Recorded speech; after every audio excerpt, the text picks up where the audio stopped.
باب ادنا اهل الجنت منزلتن فیہا.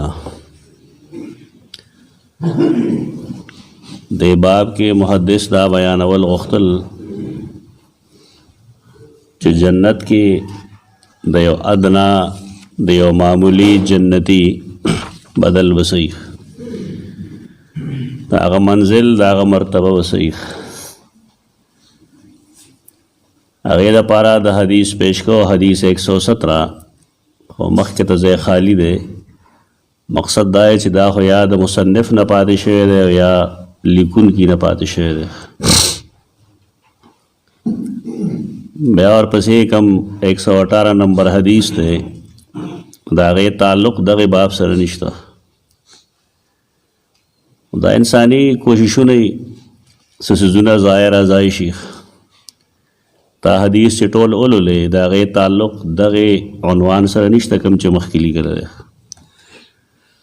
خو هر څه چې دی بهر کې د صحیح بخاري او صحیح مسلم حدیث لیکلی دی، حدیث صحیح دی خو عنوان یې نه دی ورکړی. البته ورپسې چې کوم حدیث راځي لوی تفصیلي 119 حدیث یا 120 حدیث نو پائے کې بعد دې طرف ته څه اشارات وي. نو ممکن دا چې یو حدیث ساقط شوي پاتې شوي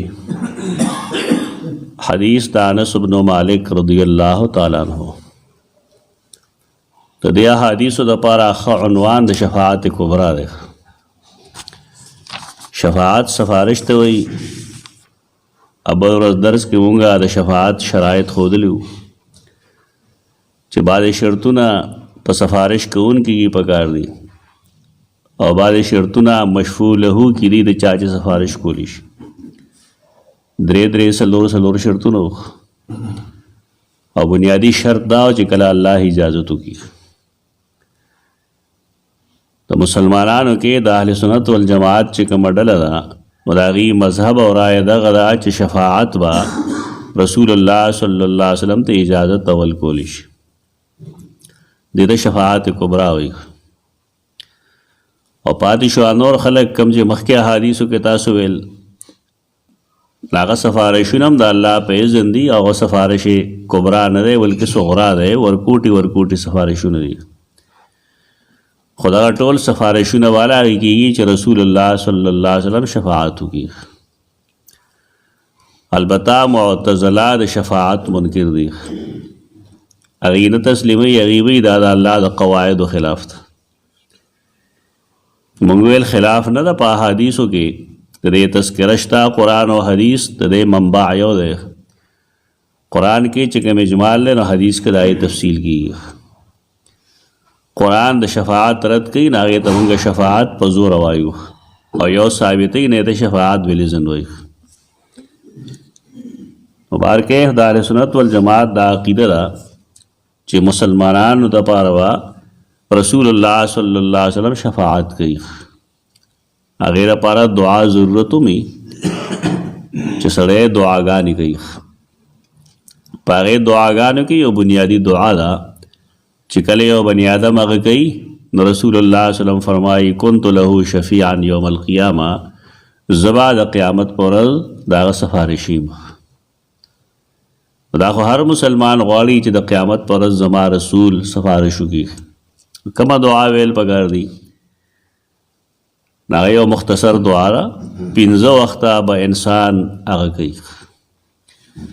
هغه دا چې کله مؤذن ووري چې دی الله اکبر وایي نو دی ورته غوږ کیږي او شان الله اکبر دی وایي.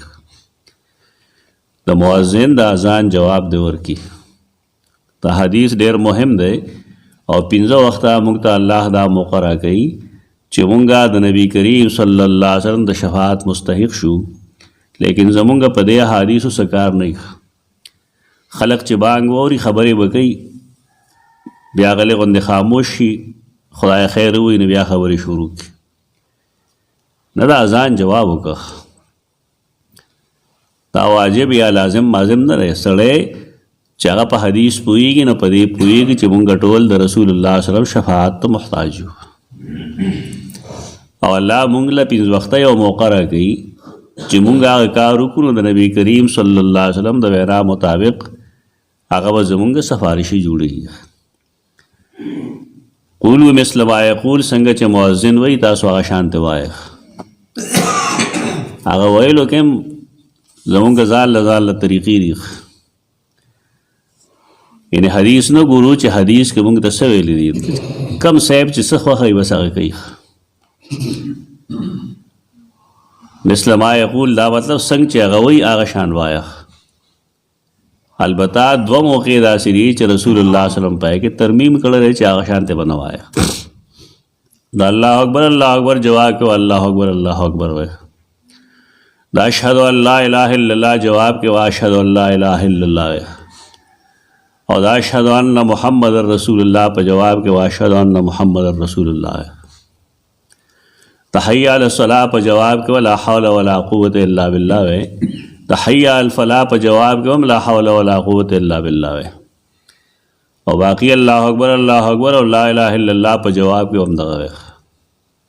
اور صرف حی علی الصلاۃ و حی علی الفلاح په جواب کې لا حول ولا قوت الا بالله ویل. مونږه پاغه څومره عمل وکړو، مونږ خلک اول خدا ځان جواب نه ورغی، بالکل نه ورغی. سلو کې یو کس به ورغی نو ټول نه ورغی. دا ځان په زوره د رسول الله صلی الله علیه وسلم د شفاعت نه وباسي او ګناه دی. جواب ورکړه. دویم دا چې مونږ بدعملي دا وکړه چې کله وایي اشهد ان محمد رسول الله نو زمونږ خلک وزر وایي صلی الله علیه وسلم. دلته درود مو وایه، رسول الله نه مو مخکې کېږه، د هغه په شان ته ووایه اشهد ان محمد رسول الله ووایه. دې سره صلی الله علیه وسلم ویل دلته ګناه دی. دین کې خلک د ځان اضافي نه کوي، څنګه چې ښودلي دي هغه شان ته وکړه.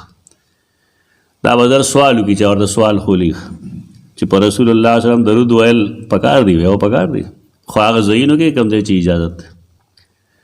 تا ته یو سړی کلمه طیبه ووایه ته به څه وایې چې لا اله الا الله محمد رسول الله صلی الله علیه وسلم.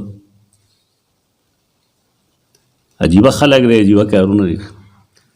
رسول راځي د دې لپاره چې د دین وضاحت کوي، څنګه چې هغه وایي هغه شانته وایه. دا دوه غلطۍ شوې. نو درېیمه دا چې اکثر خلک هغې ګوتې ښکل کي نو بیا یې سترګو باندې ولګوي. دا ولې د سړي نظر بیا همیشه دپاره باقي پاتې او سړی معذوره کېږي نه په سترګو. دا حدیث صحابو ته نه معلوم، دي صاحبانو ته معلوم شو. په صحابو کې خو ډېر په سترګو معذوره خلک دی. ډېر داسې خلک دی چې د هغې په آخري عمر کې سترګې خرابې شوي دي، نو دې باندې هغې عمل نه کوو. د ځانه قیسې دې جوړې کړي ټول خلکو.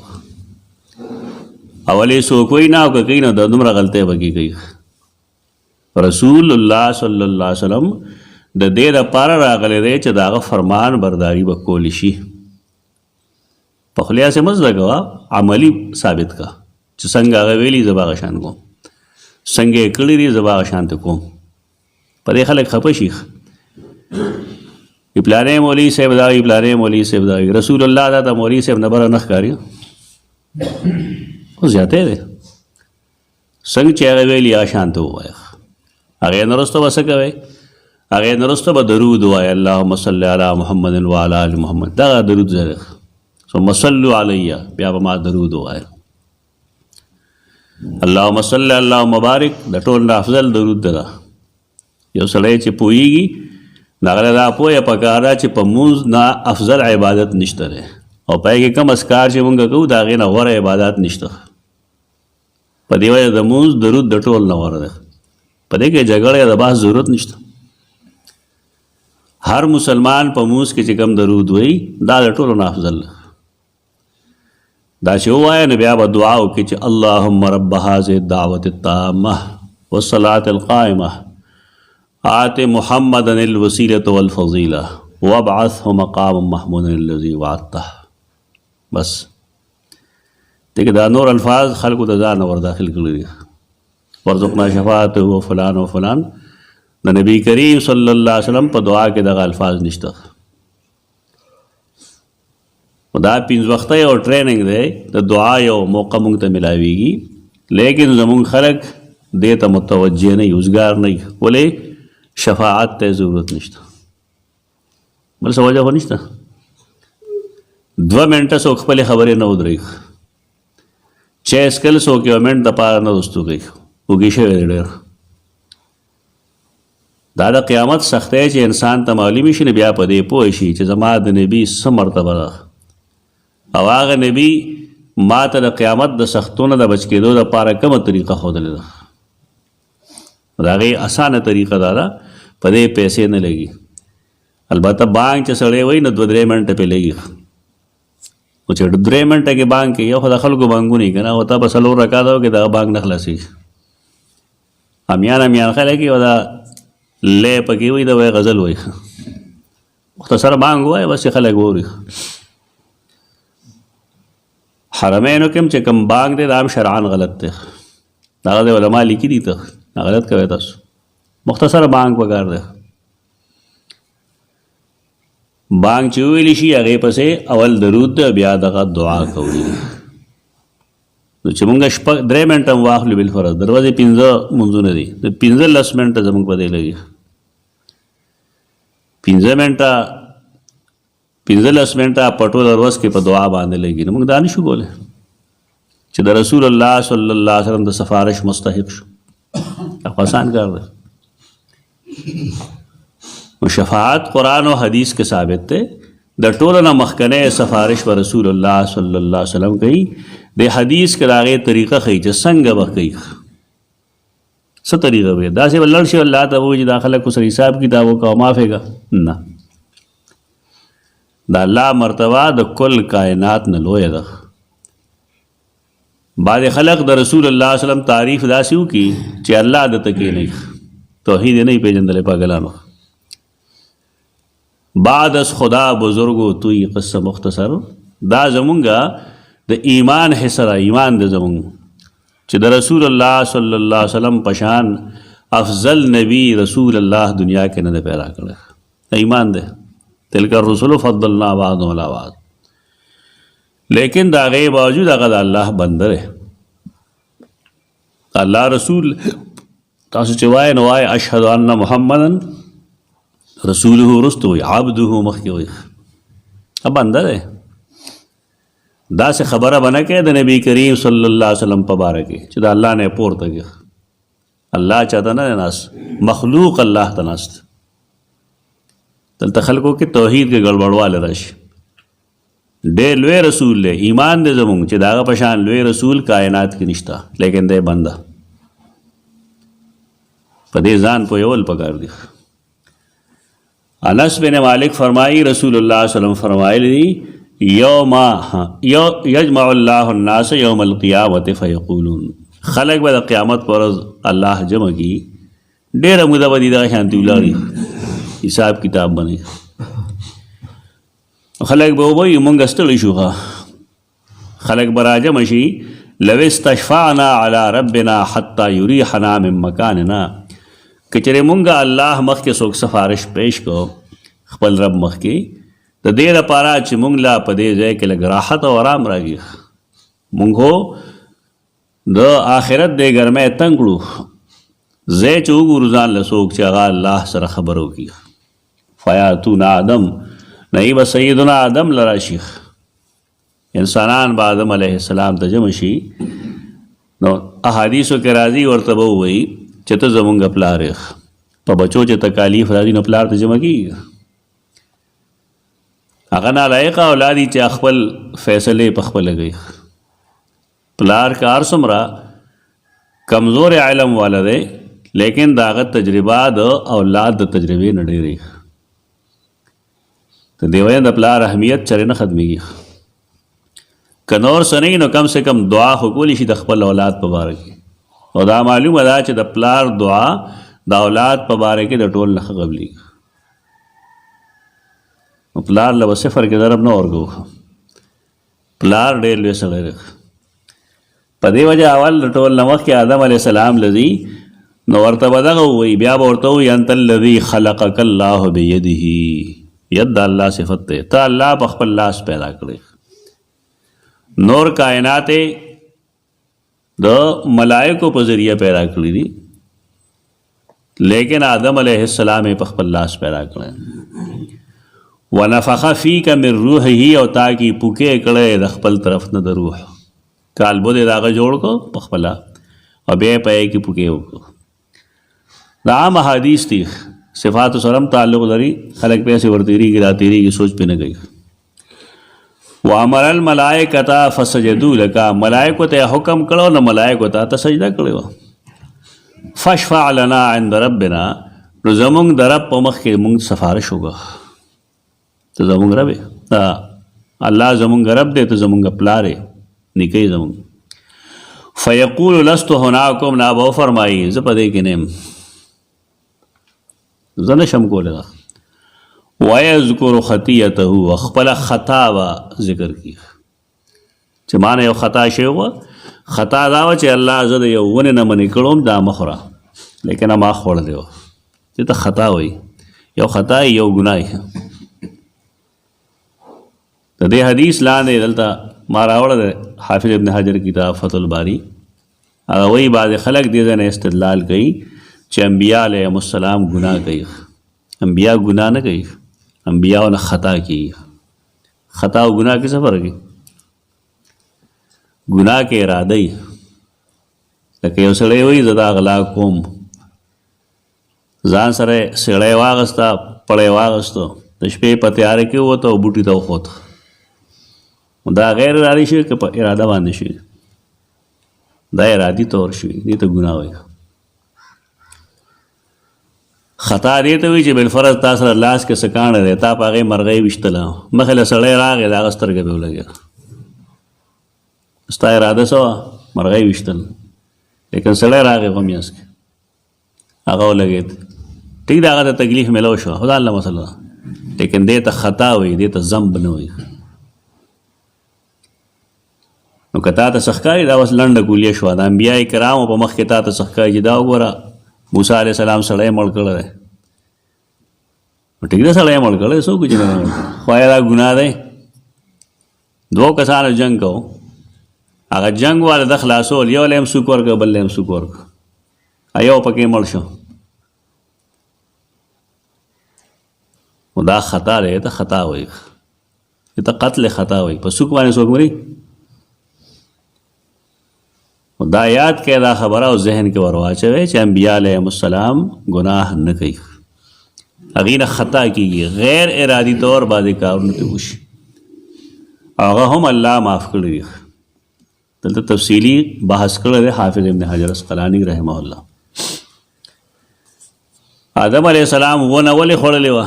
نو قرآن د هغې وجې ښودې دي. اول وجه دا ده چې نسیه د آدم علیه السلام نه د الله لوز هېر شوی، سورة طه کې راځي فنسیه. دویم دا چې ولم نجد له عزما، د هغه اراده د ګناه نه وه، ته ارادتا نه وکړی.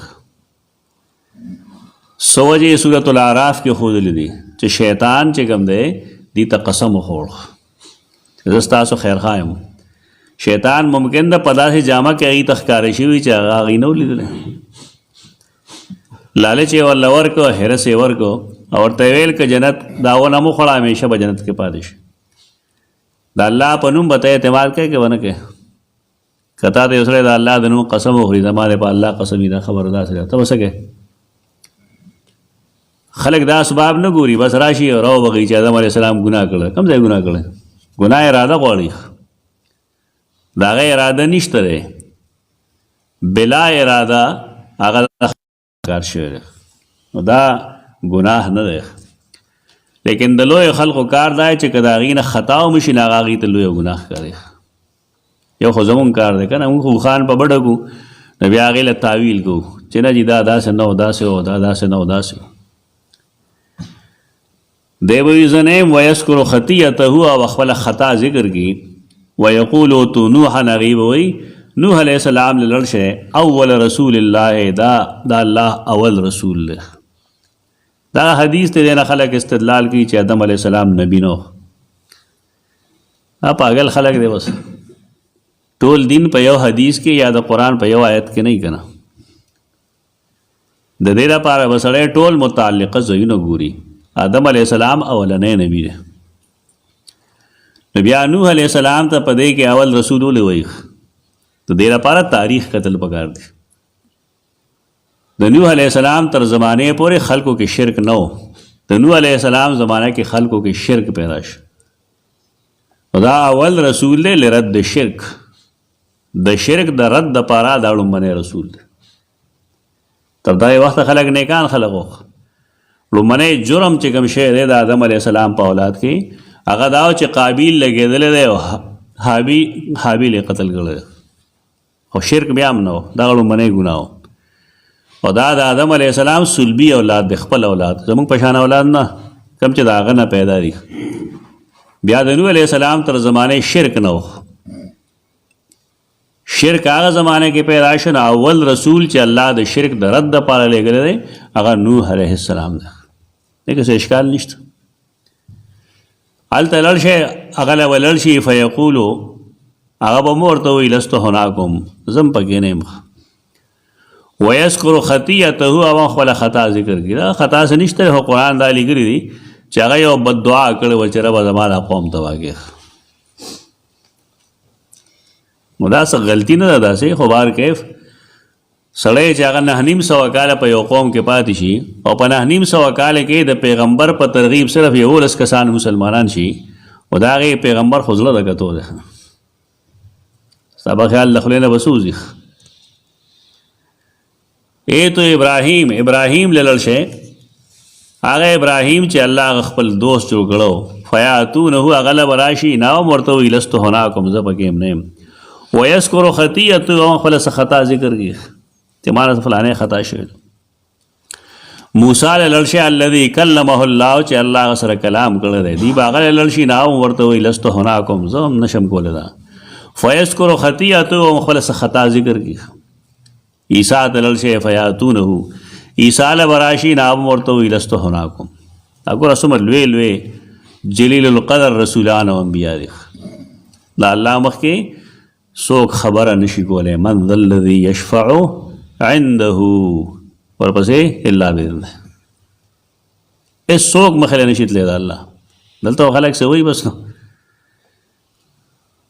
یعنی الله یې د مخلوق نه لاندې کړی دی چې څوک څه وایي الله به مني. داسې نه ده خبره. الله مخکې څوک خبره کولی نشي. ایتو محمدا صلی الله علیه وسلم، سیدنا محمد مصطفیٰ صلی اللہ علیہ وسلم لړ شئ. ولې فقد غفر له ما تقدم من ذنبه وما تاخر. تو سورة الفتح آیت کریمه ته اشاره ده. انا فتحنا لك فتحا مبینا، موږ دا فتح مبین درکړی دی لپاره چې الله ستا مخکې وروستو ګناهونه معاف کړي. کچري ورسره وایه خبره به ختم شي. د پیغمبر ګناهونه نشته، که صحیح نو هغه الله معاف کړي دي. فیاتونی، نو رسول الله صلی الله علیه وسلم فرمایي دا به ټول مال راشي. خپل نبی مرتبه وپېژنه، هغې نبي باندې درود او سلام وایه. څوک چې زمونږ د شفاعت چا بیړه اخیستې ده، د هغه وفادار کېدل پکار دي، د هغه احکام منل پکار دي. فاستاذن علی ربی، زه به د خپل رب نه اجازت وغواړم.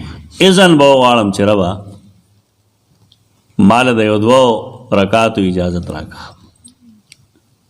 فاذا رأیته، کله چې زه خپل رب ووینم، وقعت ساجدا، زه به سجده کې پرېوځم. دا تا ته چل ښیي چې خلک په الله باندې الله نه سوال کوي او خیال یې دا وي چې الله دې زما خبره ومني، نو دی دې هسې سجده وکړي او سجده کې دې سوال وکړي. سجده کې سوال تو وکړه، ځان د الله مخکې ذلیل او خوار کړه. ظاهري نه، زړه نه ووایه چې زه ذلیل او خوار یم، زه کمزور یم، زه ګنهګار یم، رب ستا نه علاوه زما څوک رب نشته. ته چې دا وکړې او دا ستا عقیده او عملا دا وکړې، بیا ګوره چې الله مني که نه مني. دلته به مشروطاني وی پیدا کړی ما پړ د را باندې راکوي وراله. نو دا د خولې ته دې وګوره، د کار ته دې وګوره، خپل حیثیت نه پېژنې، پتا څوک پړ دی. فیدعنی ماشاء الله، تر کومې چې الله غواړي زه به سجده کې پروت یم، ما به پرېږدي تر کومې چې الله غواړي. مطلب دا دی چې څومره د الله مرضایي زه به هغه موده سجده کې یم. ثم یقالو بیا ماتو ویلی شي ارفع راسک سر پورته کا سل تعطا سوال کوه مونږ به درکو وقل یسمع خبره کوه اورېدی بشي وشفع تشفع سفارش کوه ته چا سفارش کې یعنی رسول الله صلی الله علیه وسلم غوندې ذات هم چې کله د الله نه اجازت غواړي نو سجده به کوي باقاعده ځان کې بندگی پیدا کړي دا الله د غوښتلو طریقه زده کړي که په نور څه نه پوهېږئ نو کم سے کم هغې صورت باندې ځان پوهېږئ کم چې په مونځ کې په هر رکعت کې وایه الحمدلله رب العالمین دې ته صورت و تعلیم المسله هم وایي که دې سوال چل ښیي الله نه چې غواړې د هغه اسماء او صفات هغه ته وسیله کې پیش کړه هغې نه وروسته خپل وعده ذکر کوي ایاک نعبد و ایاک نستعین بیا دعاګانې وکړه چې اهدنا الصراط المستقیم صراط الذین انعمت علیهم خلقو د غوښتو چلم نور دی الله نه چې سړی غواړي په کار دارې چې خوله کږه وږږي چې وجاړي نو زمونږ خلکو کې نه جړا شته نه پکې تواضع شته نه زړه کې د الله سره مینه شته دی بس ځان لوی شی ګڼي الله ځان لاندې ګڼي نعوذ بالله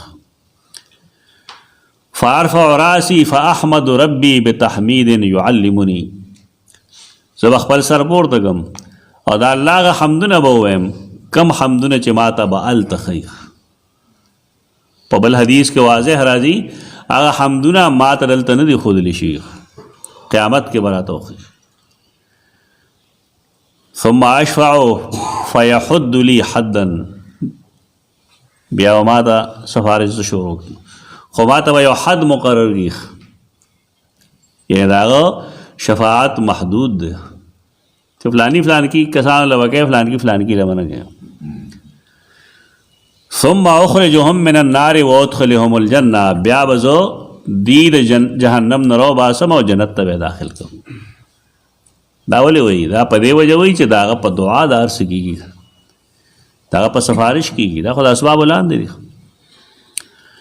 ثم اعود فاقع ساجدا مثله نو زه بیا واپس شم بیا به شان خبر وکم او بیا به سجده کې شم دایې په شان فی الثالثة او الرابعه تر دریم څلور پورې حتی ما یبقى فی النار تر دې چې جهنم کې به څوک پاتې نشي زما د علم مطابق الا من حبسه القرآن ما سوا د هغه چا نه چې هغه بند کړي دي قرآن په جهنم څوک بند کړي دي په جنت څوک بند کړي دي مشرکان ان الله لا یغفر ان یشرک به حبسه القرآن دا مطلب چې د کومو خلکو د خلود فی النار خبره شوې ده د همیشه دپاره نو هغه پاتې شي او نور خلک کوم چې ما ته ښکارېدل او محدود دي نو هغه به زه راوباسم نور خو دې دوه درېو حدیثونو کې ویلي دي که نه چې ملائک به هم سفارش کوي فلانې به هم کوي فلانې به هم کوي فلانې به هم کوي تر دې پورې چې الله به آخر کې په خپله هم خلک راوباسي